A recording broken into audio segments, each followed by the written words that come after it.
WhatsApp class, my name is Vikram Prajapat और आज के इस ट्यूटोरियल्स के अंदर अपन यूनिट नंबर 14 के शॉर्ट क्वेश्चन आंसर के बारे में डिस्कस करेंगे। जो प्रीवियस ट्यूटोरियल्स था उसके अंदर भी अपन ने शॉर्ट क्वेश्चन आंसर के बारे में डिस्कस किया था। उसमें सिर्फ अपन ने 2 क्वेश्चन के बारे में डिस्कस किया था। पहला जो क्वेश्चन था what is SQL and explain it's different commands, and दूसरा था डीएमएल कमांड्स क्या होता है, उनको एक्सप्लेन किया था। और उसमें भी वीडियो काफ़ी लेंथी हो गया तो मैंने उसको वहीं ब्रेक कर दिया। और आज के इस ट्यूटोरियल्स के अंदर अपन को टोटल 3 क्वेश्चन और डिस्कस करना है, जो यूनिट नंबर 14 के शॉर्ट क्वेश्चन है ना। तो जिसके अंदर जो सबसे पहला क्वेश्चन दे रखा है उस क्वेश्चन का नाम है व्हाट इज़ फॉरेन की इन टेबल्स। मतलब फॉरेन की क्या होता है। अब फॉरेन की का प्रैक्टिकल कैसे करते हैं मैंने आप लोगों को अच्छे से वीडियो में बता रखा है। फिर भी मैं शॉर्ट वर्ड्स के अंदर आपको बता देता हूँ कि फ़ॉरेन की क्या होती है। एक्चुअली फ़ॉरेन की होती क्या है, अगर अपन इसे देखा जाए कि भाई इसमें एक्चुअली क्या होती है, 2 टेबल होती है। जैसे भाई एक मान लीजिए मैंने यहाँ पर एम्प्लॉय नाम की बना ली, और एम्प्लॉय के अंदर क्या है, एम्प्लॉय की आईडी और एम्प्लॉय का नेम है, ठीक है। और आईडी में 1 2 3 और नेम ABC कर दिया।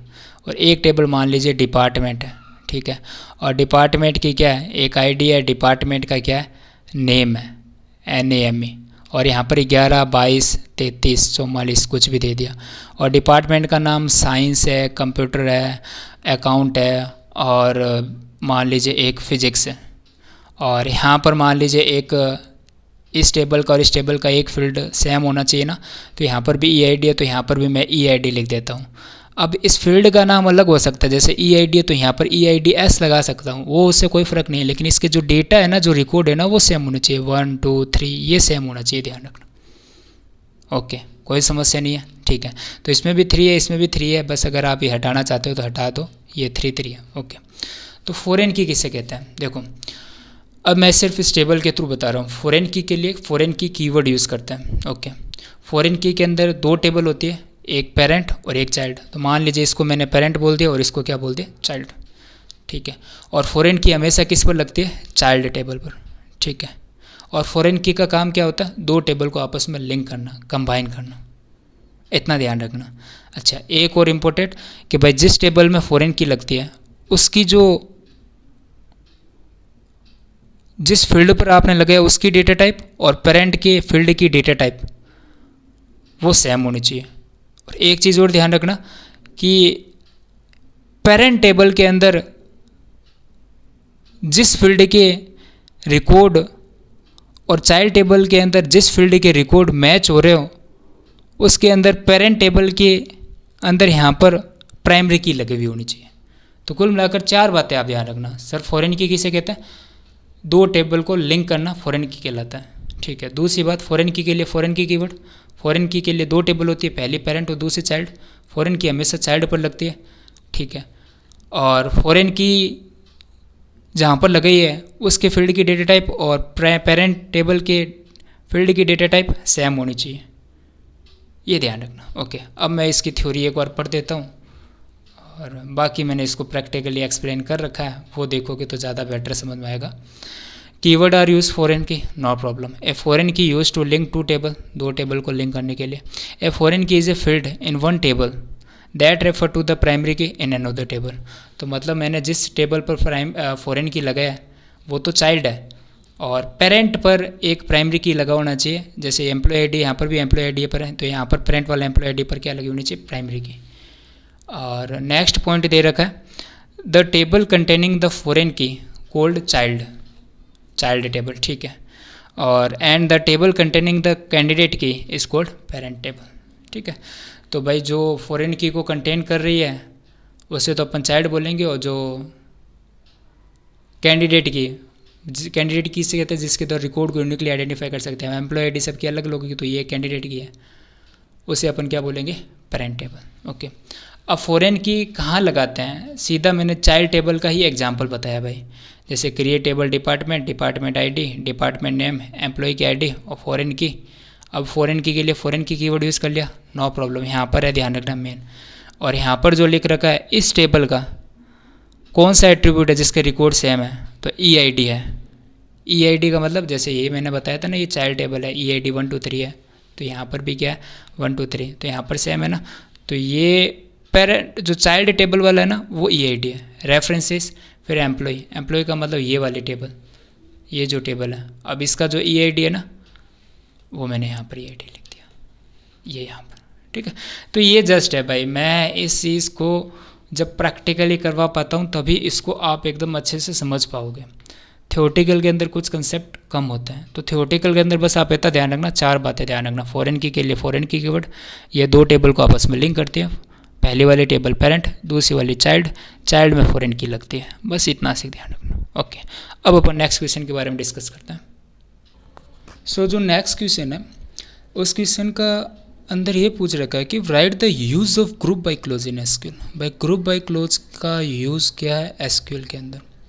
तो इसमें जो थ्योरी दे रखी है मैं एक बार रीड कर देता हूँ। Keyword are use group by, the group by statement is use with aggregate function to group the result set by 1 और मोर कॉलम। सीधा सीख फंडा है।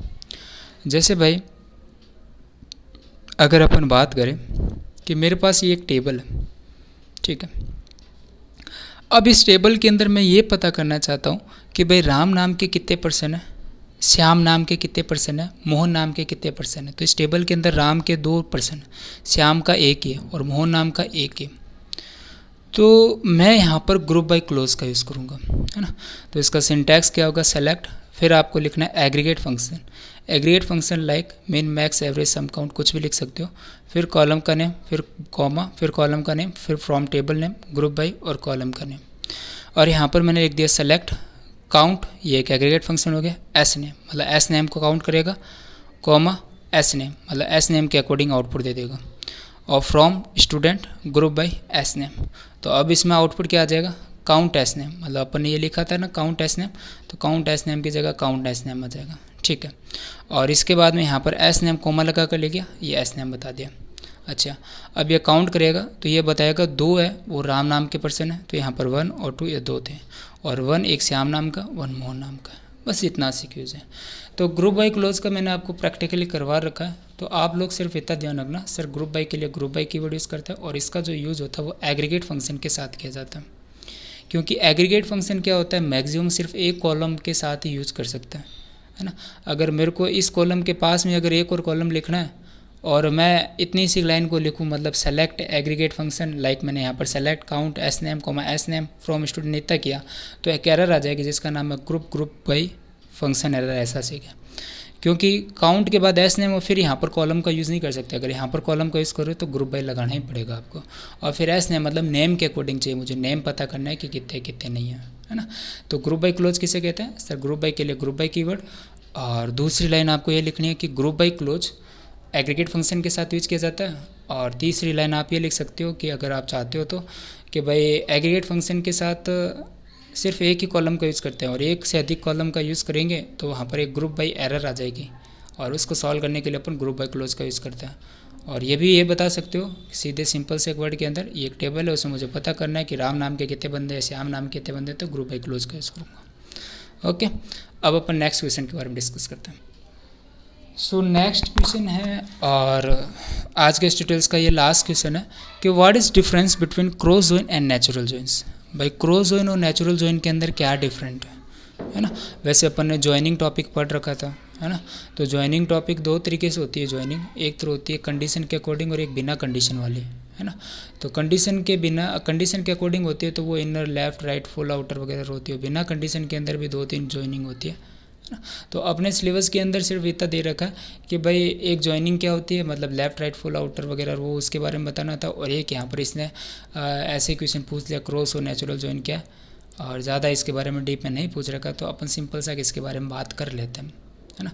तो आपको कुछ नहीं ध्यान रखना, बस इस क्वेश्चन के बारे में ये ध्यान रखना है जो भी मैंने बताया वो आप इतना ध्यान रखना कि क्वेश्चन ये दे रखा कि what is difference between cross join and natural join. Cross और नेचुरल में अंतर क्या है, ठीक है। क्रॉस के अंदर पहला अंतर क्या लिख रहा है, join two table without any condition. भाई क्रॉस ज्वाइनिंग जब अपन करते हैं कोई कंडीशन नहीं लगानी होती है, पर नेचुरल ज्वाइन जब करते हैं अपन को कंडीशन लगानी होती है, join two table with condition, ठीक है।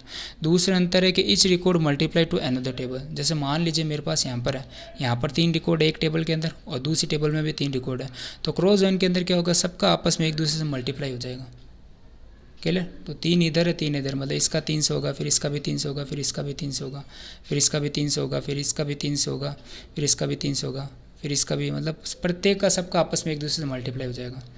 और इनर ज्वाइनिंग के अंदर क्या होता है कि इनर ज्वाइनिंग के अंदर जो कॉमन पार्ट होता है ना, only show common part of both table. जैसे भाई यहाँ पर ही है, इसका जो कॉमन पार्ट है वही शो होगा।